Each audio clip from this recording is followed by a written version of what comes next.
Well, folks, buckle up, because Election Day is upon us, and this one's a doozy. Donald Trump, the man who made Kofif a household name, is back, hoping to reclaim the Oval Office. Facing off against him is Kamala Harris, the current vice president. It's a clash of styles, ideologies, and Twitter habits. For Trump, it's a chance to prove the Make America Great Again train hasn't reached its final stop. For Harris, it's an opportunity to build on the current administration's progress. This election is about the direction of our country. Will we embrace unity or division? These are the questions that keep us up at night, folks. So grab your coffee, put on your most comfortable sweatpants, and let's dive into American democracy.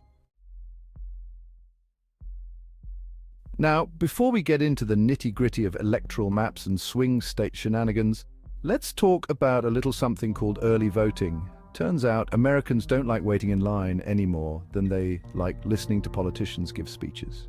Who knew, right? This year, a record number of people have already cast their ballots, either by mail or in person. And now this is where things get a little tricky. See, counting all those early votes takes time. And depending on where you live and how many cats your local election officials own, we might not know the winner on election night. Yes, you heard that right. We might have to wait. I know, it's 2024. We have self-driving cars and pizza that arrives by drone, but instant election results? That's still science fiction, my friends. So before you start refreshing your browser every 5 seconds or yelling at the TV screen, take a deep breath and remember the immortal words of every kindergarten teacher ever. Patience is a virtue.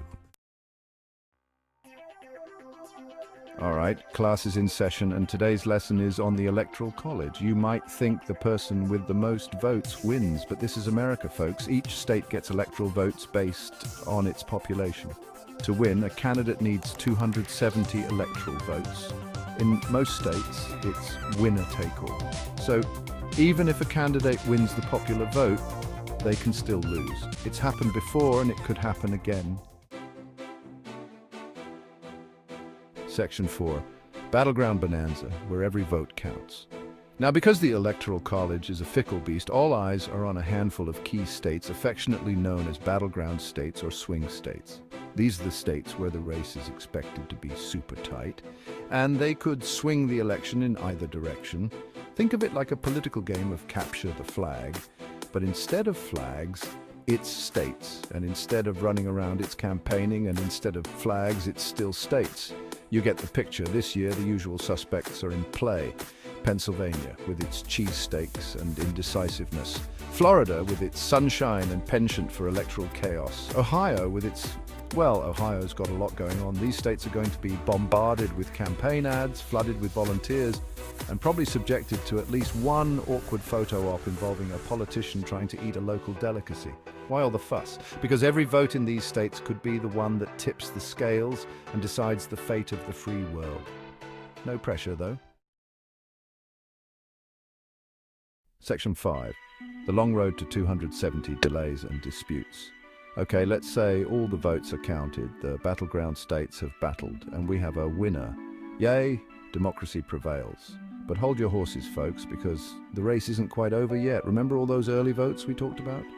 Well, they can take a while to tally, especially in close races, and if the margin of victory is razor thin, get ready for recounts, legal challenges, and enough political drama to make a soap opera blush. Now, it's important to note that these delays and disputes are not unusual in American elections. It's part of the process, albeit a slightly messy and anxiety-inducing part. So buckle up, because the journey to 270 electoral votes might be a bumpy one. Section 6. Counting the votes, a marathon, not a sprint. Finally, let's talk about the timeline for this whole shebang. Election day is just the beginning, folks. It's like the starting gun in a marathon. And we're all in for a long, sweaty, and possibly emotionally draining run. Once the polls close, the vote counting begins. This process can take days, even weeks, depending on the state and the closeness of the race. And remember, we might not have a clear winner on election night, especially if those battleground states are being particularly indecisive. So be patient, stay informed, and don't believe everything you see on social media. And most importantly, remember that every vote counts, even if it takes a while to count them all.